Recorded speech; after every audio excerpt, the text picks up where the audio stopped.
Appearances, as has often been said, are misleading.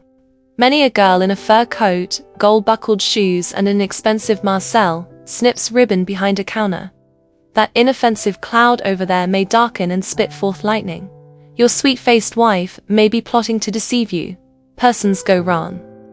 Geoffrey sobs, sitting with outward placidity on a box before his barn door, with a keen-bladed, horn-handled knife in his hand, slowly whittling, as though his sole aim in life was to model a yacht in perfect miniature, was, in reality, thinking how smoothly that same knife would carve into the heart of his enemy, Philip Lober.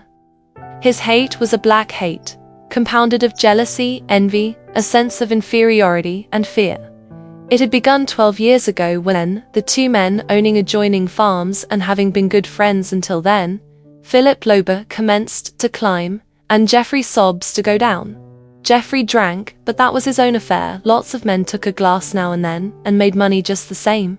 But he was driven to borrow money from the more prosperous Philip, not once, but again and again, and he grew to hate the man who had befriended him. Then Martha Hanson came along, with her yellow hair and her fresh cheeks and her soft, laughing eyes, to settle with her uncle on the old Leatherby place. The uncle had fallen from his threshing machine the following year and was killed. There had been a quiet, slow but determined battle for her hand between the two men. Lober had won. Although Martha was dead now, and Geoffrey could see the daisies waving in the spring on her grave in the orchard corner, over there on his neighbor's land, he had neither forgiven nor forgotten. This was Count 2.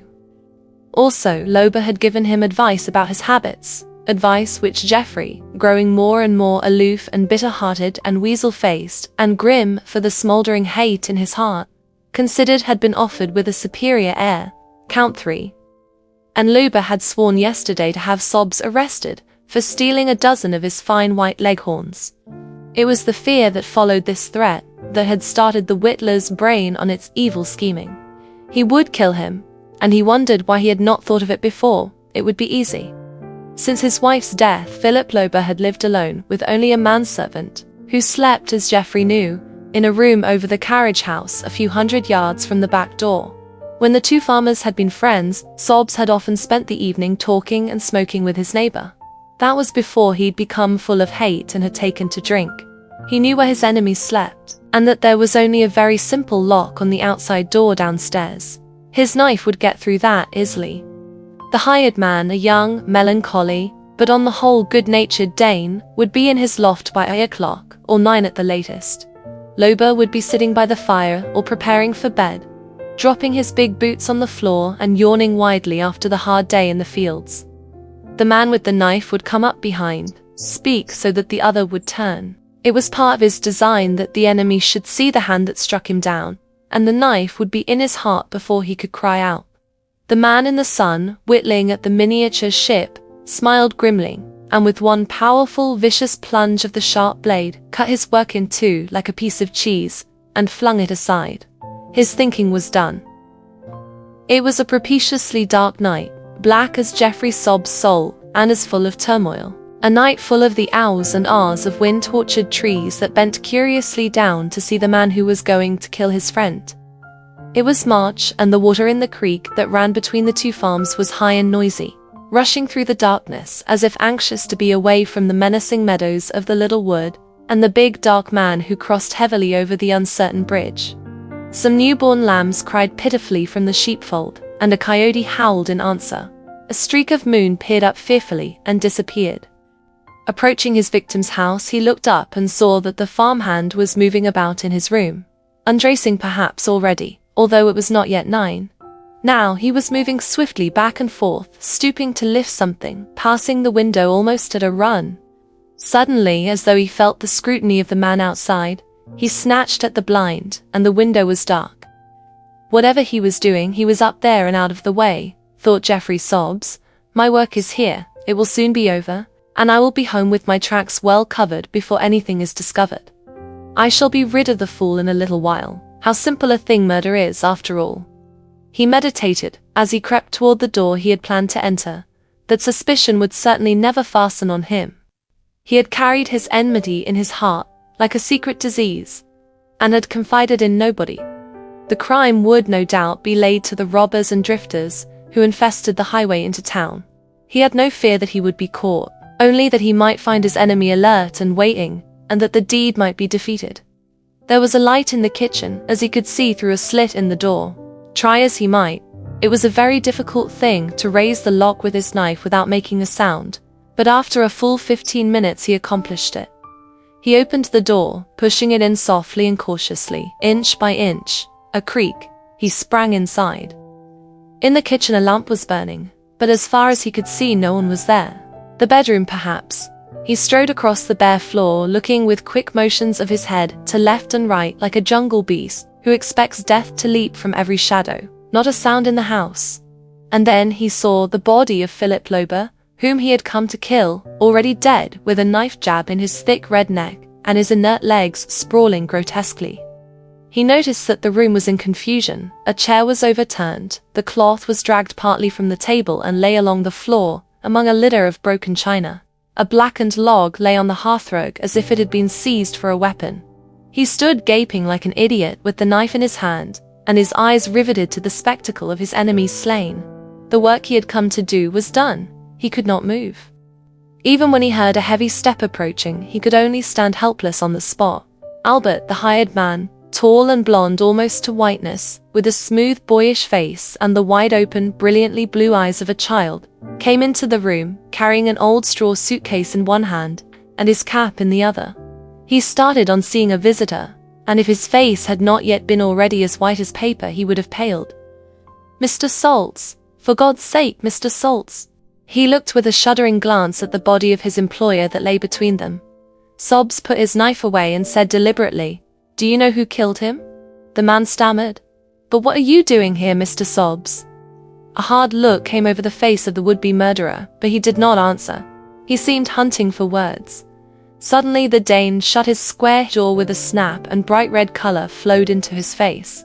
The arteries in his neck stood out, and he pointed a finger that shook with emotion at the other man. You were his enemy, he told me. You did it. I saw the knife you put away." "I did not do it," said Geoffrey Sobbs quietly. Albert dropped his suitcase and in the flash of a half-second had an ugly-looking revolver leveled at the other man. "You sit down in that chair. I'm going to telephone for the sheriff. Wait, get that rope from the nail." Sobbs took a quick look at the ominous black mouth of the weapon and pulled down the rope sullenly. In a few minutes he was bound tightly to the chair and was sitting alone with the dead man while he listened to the farmhand's thick voice speaking into the telephone.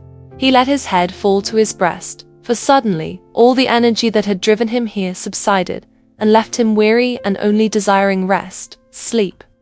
The Dane came back, striding thunderously in his big boots, and sat down opposite his prisoner. For a long time they were silent, the one with his glance on the floor at his feet, sunk in an apparent apathy, and the other with his face averted from the huddle that had been his master. And then slowly, hesitatingly, his big blonde head turned and he looked, but with aversion, at the dead man. As he did so, Geoffrey Sobbs raised his eyes. "I thought so, Albert," he threw out with a laugh. "You killed him." "What? You think that I, Mr. Sobbs?" "You killed him," repeated Sobbs. "I'm only curious to know why. Do you mind telling me?" "You think I know it. Don't lie, boy. When you came in you didn't even go near the body and you've hardly looked at it since. That's one reason. An innocent man would have gone over to see if he were really dead. You were the color of chalk when you came in and before you saw him. Also I see by your face that I am right. Untie me." For answer the younger man put his head down on his hands and burst into loud sobbing, and when he raised it again, his face was wild and tear-streaked and his big strong frame shook. He was as a child who fears nothing so much as his own sin. "I did it," he flung out, speaking quickly. "I did it, but I swear by my dear old mother in the fatherland, by my little sister, I didn't mean to. No, I didn't mean to kill him. I ain't the kind of fellow can kill anybody, Mr. Sobbs." He got to his feet and stood there wringing his hands. "It was because of my little sister Elsa, who works as maid in town. I sent for her from home last year. 17 she is and pretty." He shuddered and looked fearfully toward the man he had killed. "He began paying her attention, and when I asked him what he intended to do, he laughed. He just laughed at me." "And you killed him?" "We fought like two men. I called him a name and he struck me. And we fought. He was a big man, stronger than me. He took a knife from the table. It was fixed for supper and he ran at me. It was me or him. Again, Jeffrey Sobbs laughed. Always his laughter had a sinister, dark note in it. He said lightly, or with an assumption of lightness, "You'll have a hard time making the police believe your story." I know it. I was going to run away. But now I've got to hang for that, Mr. Sobbs, and Lil Elsa, my mother. He sat down heavily again with his face hidden in his hands. Me, he muttered, never could I hurt a fly like a girl I am. He got up suddenly and came over to untie the ropes, but Sobbs stopped him with a sharp word of command. Leave them alone. When they come, keep your mouth shut. I'm the murderer, not you. The Dane's eyes opened wide. You, he began. I came here tonight to kill him. I hated him for years, envied and despised him.